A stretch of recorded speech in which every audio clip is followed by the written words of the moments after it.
नमस्कार बच्चों, मैं Raju Rana saint Mary convent school के यूट्यूब चैनल पर आपका हार्दिक स्वागत करता हूं, अभिनंदन करता हूं। कैसे हो बच्चों? उम्मीद करता हूं अच्छे होंगे, है कि नहीं है? अच्छा, अभी तक हम लोगों ने 7th क्लास का चैप्टर नंबर 2 तक पढ़ा दिए हैं। अच्छा, उसके क्वेश्चन आंसर नहीं कराए ना अभी? हाँ, वेरी गुड, अभी नहीं कराए हैं। हाँ, मुझे भी पता है नहीं कराए हैं ना। अभी हम लोग आज क्वेश्चन आंसर करते हैं उसके चैप्टर नंबर 2 के। उसका चैप्टर का क्वेश्चन का जो नाम है वो क्या है? दादी माँ। हमारी हिंदी सब्जेक्ट का जो बसंत बुक है उसका चैप्टर नंबर 2 है दादी माँ। और इसके जो शिव प्रसाद सिंह इसके कौन है? राइटर हैं। ये आप सामने अपनी स्क्रीन पे देख ही रहे हो, शिव प्रसाद सिंह, ये हमारे राइटर हैं उनके।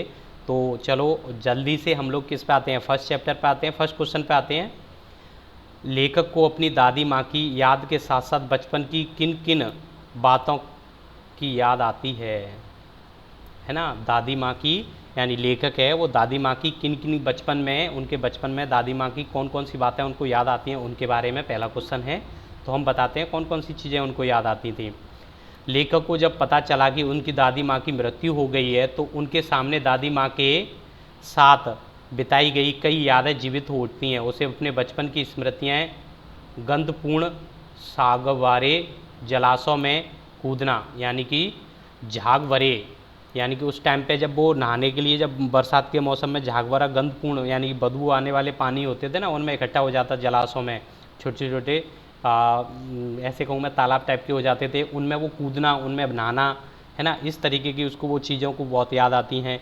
बीमार होने पर दादी का दिन रात सेवा करना, उनको वो चीज़ें भी बहुत याद आती हैं।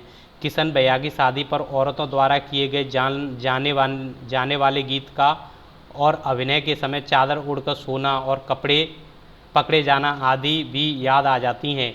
यानी कि उनको बहुत सारी चीज़ें आती हैं। एक तो गंधपूर्ण पानी में नहाने का उनको याद आता है, उनके जब बीमारी हो जाते हैं तो दादी माँ कितनी सेवा करती है वो भी याद आता है। किशन भैया की शादी में जब औरतें जो नृत्य कर रही थी और उस टाइम पर अभिनय कर रही थी तो उस टाइम पर वो छुप छुप के देख रहे थे।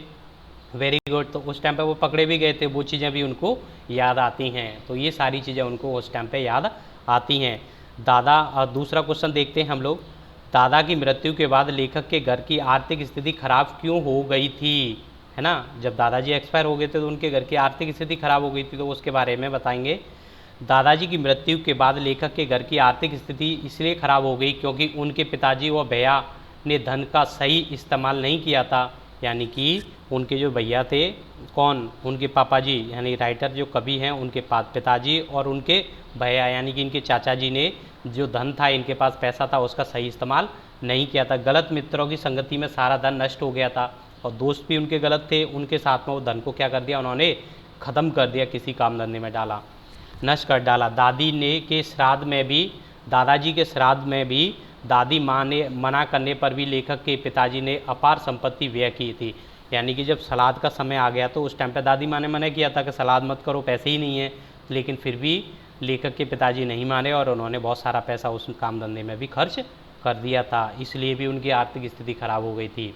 अब देखो क्वेश्चन नंबर 3 देखते हैं हम लोग। दादी माँ के स्वभाव का कौन सा पक्ष आपको सबसे अच्छा लगता है और क्यों? दादी माँ का जो स्वभाव था ना, उसका कैसा पक्ष था, उनको कौन सा वाला अच्छा लगता है, वो हम लोग देखते हैं। दादी माँ के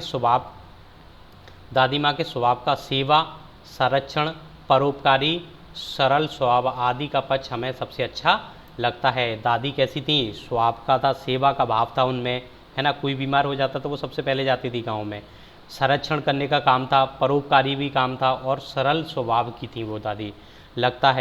अच्छा लगता है। दादी माँ भले ही कटु वचन बोलती थीं परंतु घर के सदस्यों तथा दूसरों की आर्थिक मदद के लिए वे हर समय तैयार रहती थीं। यानी कि कड़वा बहुत बोलती थीं लेकिन उसके बावजूद भी लोगों को डांट फटकार करती थीं, लेकिन उसके बावजूद भी वो सबके लिए आर्थिक मदद करती रहती थी। जिस तरीक़े से रामा चाची का कर्ज माफ़ कर उसे नगद रुपए भी दिए ताकि उसकी बेटी का विवाह निर्विघ्न यानी कि संपन्न हो जाए, यानी कोई विधान नहीं आए, उनमें कोई बाधा नहीं आए। इसी के कारण ही वे दूसरों का मन जीतने में सदा सफल रहती हैं। यानी कि रामी चाची की बच्ची का जब ब्याह होता है तो उस पर कर्जा भी था रामी चाची पे और उनको बहुत सारा सुनाया भी था, लेकिन उसके बावजूद भी उनका वो कर्जा भी माफ़ कर दिया था। 10 रुपये भी उनको एक्स्ट्रा दे दिए थे कि जाओ अपनी बेटी की शादी करो, है ना। तो उस समय पे वो आर्थिक स्थिति करती थी, इसीलिए सब लोगों को मन जीत लेती थी ये। है ना। अब देखो बड़े वाले क्वेश्चनों में देखते हैं, आपने इस कहानी में महीनों के नाम पढ़े, जैसे कुआर, आषाढ़, माघ, इन महीनों में मौसम कैसा रहता है लिखिए। यानी कि कुआर, इस महीने में बारिश समाप्त हो चुकी होती है और हल्की हल्की ठंड रहती हैं, आकाश साफ रहता है। यानी कि कुआर का जो महीना होता है उसमें क्या होती है, बरसात का मौसम ख़त्म हो चुका होता है और मौसम ठंडा होने लग जाता है। आषाढ़, इस महीने में वर्षा आरंभ हो जाती है, कभी कभी ना हो तो गर्मी बढ़ जाती है। यानी कि बरसात के मौसम होता है, आषाढ़ का स्टार्टिंग होती है उसमें, और गर्मी भी बहुत सारी रहती है। माघ, इस महीने में अत्यधिक ठंड होती है, माघ का महीना होता है, इसमें क्या होती है, बहुत सारी ठंड रहती है कि नहीं है। ये हमारे क्वेश्चन थे, इसके पूरे हो गए हैं बच्चों। तो ये जो हमारा यूट्यूब चैनल है सेंट मैरी कॉन्वेंट स्कूल के नाम से, इसको ज़्यादा से ज़्यादा सब्सक्राइब करना है और अपनी जान पहचान वाले लोगों से भी सब्सक्राइब करवाना है, जिससे इस तरीके की जो वीडियो हैं, जो स्टडीज़ मटेरियल है, वो आपको और आपकी वजह से किसी ज़रूरतमंद लोगों को भी पहुंच जाए तो बहुत अच्छा रहेगा कि नहीं रहेगा। Very good.